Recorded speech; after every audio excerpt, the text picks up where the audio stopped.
So welcome back. So what we're going to be doing today is factorizing by splitting the middle term when we have a number other than 1 in front of our x squared. Alright, so the procedure remains the same. What we're going to do, we're going to multiply the first number by the last number. After we find that number, we're going to find the factors of that number, and then we're going to then factorize by grouping. What do I mean by that? My first number here is 2, last number is 5. So I'm going to say 2 times 5, I get 10.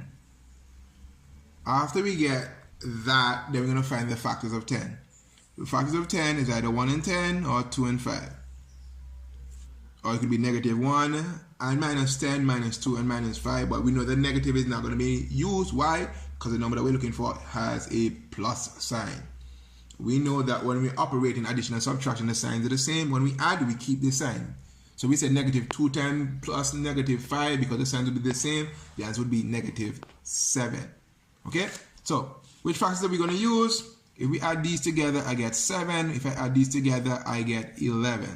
Because our middle number is 11, we know that 1 and 10 is going to be our factors.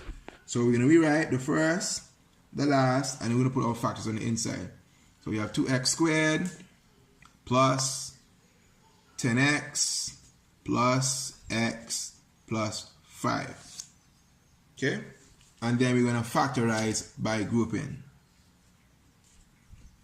And why do we factorize by grouping? Because we know HCF is not going to work. There's not one number or one letter that can go into all of that. So the next step is to do HCF. So what can I see over here? Both have x. So put the x. Is not the only thing they have in common. Let's look at 2 and 10. We know that 2 can go into 10, so that we know there's another factor there. So the factor over here would be 2. After we find the HCF, what do? I'm going to divide the HCF into each term. So I'm going to say 2x into 2x squared. We're going to leave back with x. And 2x into 10x goes 5. On this side here, they don't have anything in common except a 1. So when in doubt, don't forget, you can always use 1. So bracket, 1 into x goes x, and 1 into 5 goes 5. Then we're going to factorize, so we put a 2x plus 1 in one bracket and x plus 5 in the next. So again, once there's a number that's in front of the x squared, don't get scared. Multiply the first number by the last number. When you've done that, find the factor, so then when they're added, you get the term in the middle. And then you factorize by grouping, and you get the solutions. Alright, so let's look at this other problem. We have 2x squared minus 13x minus 7. So, don't get scared. Let's go through the steps again. Let's multiply the first number by the last number.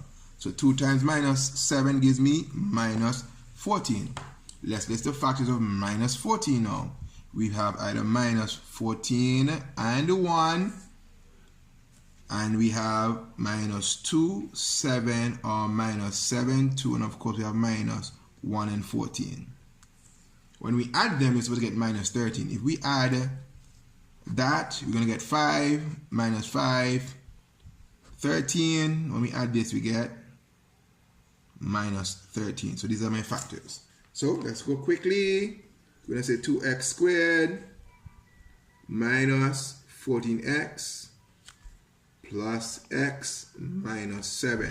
Remember, when we simplify right here, we're supposed to get back the term that's in the middle. Minus 14 plus x is minus 13.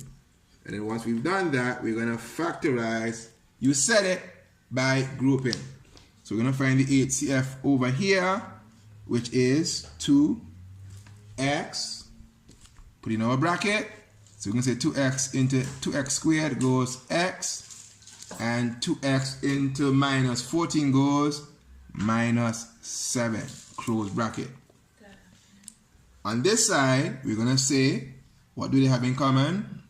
Do they have a letter in common? Nope. Do they have a number in common? Don't even try it. If you said they had 1 in common, then you're correct. So we have 1, positive 1, bracket, x.